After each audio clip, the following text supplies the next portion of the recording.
Welcome to Security Weekly. I am your host, Matt Alderman. We are recording live at DEF CON 27. We're here at the Social Engineer Village. Joining me for this interview segment is Billy Boatright. Welcome, Billy. Thank you. Now, you did a talk yesterday on Imposter Syndrome, which we're going to talk about a little bit as well.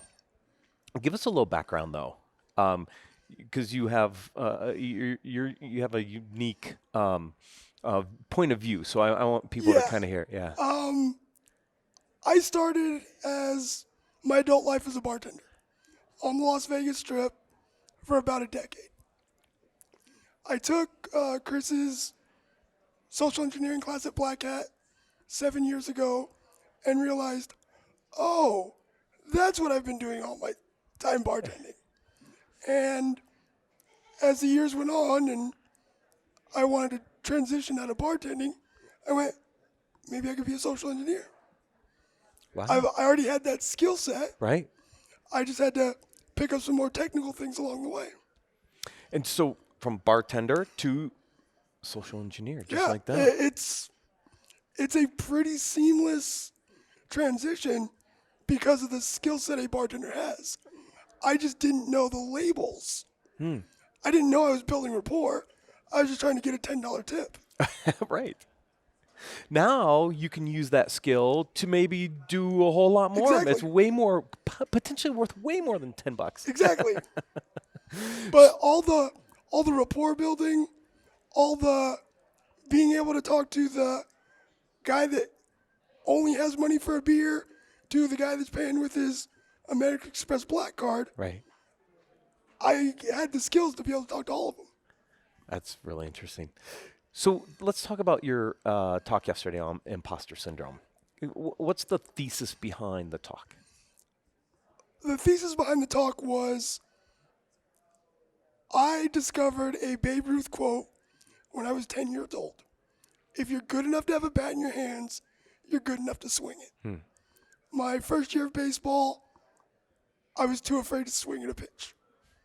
I watched every pitch go by. I either walked or I struck out. That's it. I got a baseball card with that quote. Next year improved. I've used that quote in every single thing I've ever done when it's come to performance. Basically, if someone thinks I'm good enough to put me into a spot to perform, I might as well perform. No doubts, just perform. So whether it was auditioning for bartending jobs or giving a talk on the SE Village stage, I submitted the CFP. They selected me. Why doubt myself? They think I'm good enough, so give my talk. Right. But some people do have a problem with actually doing that. They're either nervous or scared that they can't do it. And so any tips that you brought out in your talk yesterday to the audience for people that are like that? One of the big ones is to avoid hero worship. When I was a kid, I wanted to be a baseball player. But I didn't just want to be a baseball player. I wanted to be Ken Griffey Jr. But I didn't worship him.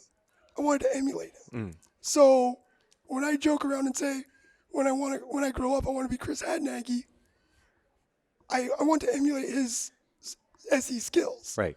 Not because I don't know his personal life, so I don't want to worship him. So to avoid hero worship, another big one is to get involved.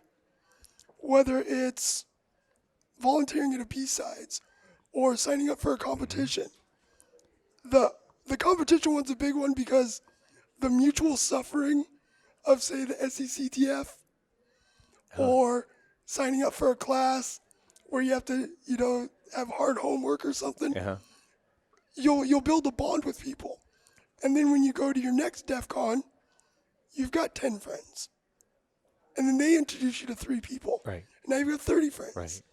And then you're just walking down the hallways 5 years later going, well, that was easy. Yeah. Or volunteered at B-Sides. There's a million of those now. Yeah.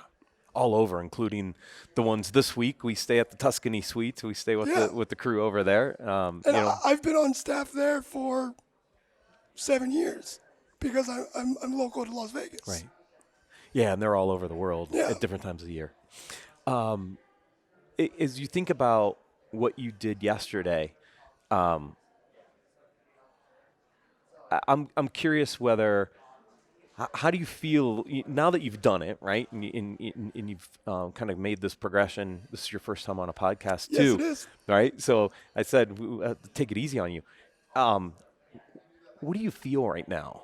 How do you feel?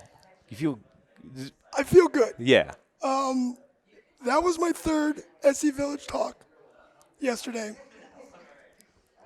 And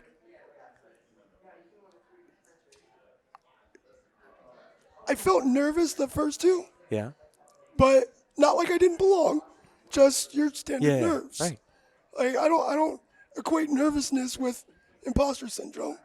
You know, we get nervous for all sorts of stuff. right, Yesterday's felt really good good, because it was very personal to me, and it was I wanted people to be able to take away something and make their lives better immediately. yeah, and you probably did that. I had a couple messages on Twitter that expressed as much. Good. How you feel right now? Good, Awesome. Billy, thank you for joining us. of course. My pleasure. And with that, we'll take a short break. Thanks for watching.